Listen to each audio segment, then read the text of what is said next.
May tugtog.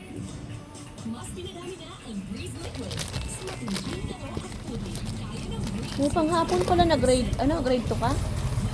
Anong oras, be? Mas mabango pa. 12, Liquid with 25% 11, 2. Anong oras ba pasok mo?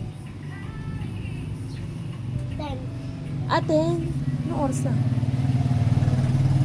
9:32. Tapos hanggang anong oras yon?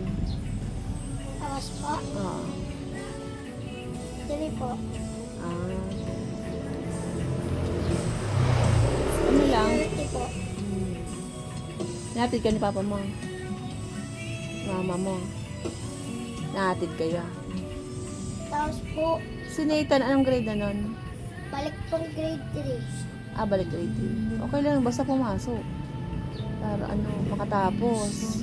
Tapos, na kayo, nakatapos. Mag-high school na, college na. Para makatulong kayo kay papa at mama mo. Tatrabaho kayo pag nakatapos, magandang Gawa sila po, maglalakad na lang po. work. Oo, kasi hapon naman. Pero pag mainit, dapat may payong kayo.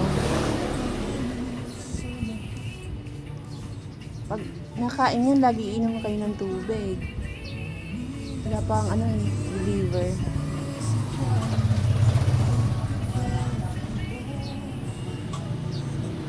Ang bilis ng oras.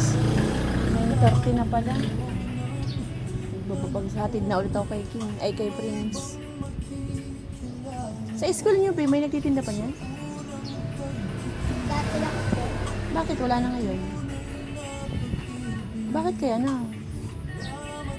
Wala nasa tapat yun Bakit? Doon sa unahan wala? Yung isang tindahan na madami?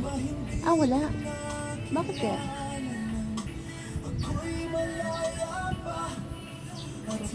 Bibili kaya ako niyan sa sa Shopee. Mura lang doon. May benta ko dito. Mura lang. Ay, unlimited.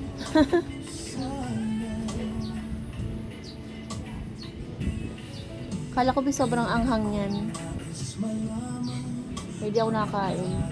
Nakain ako pero walang ganyan. Pag-init.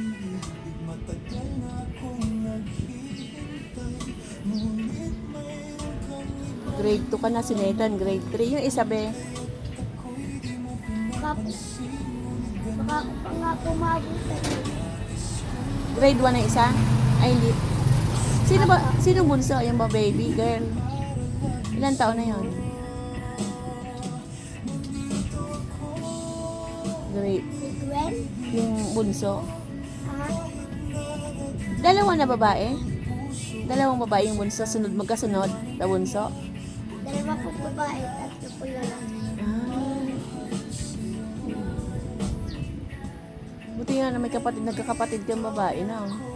Hindi pa nag-aaral yun yung babae.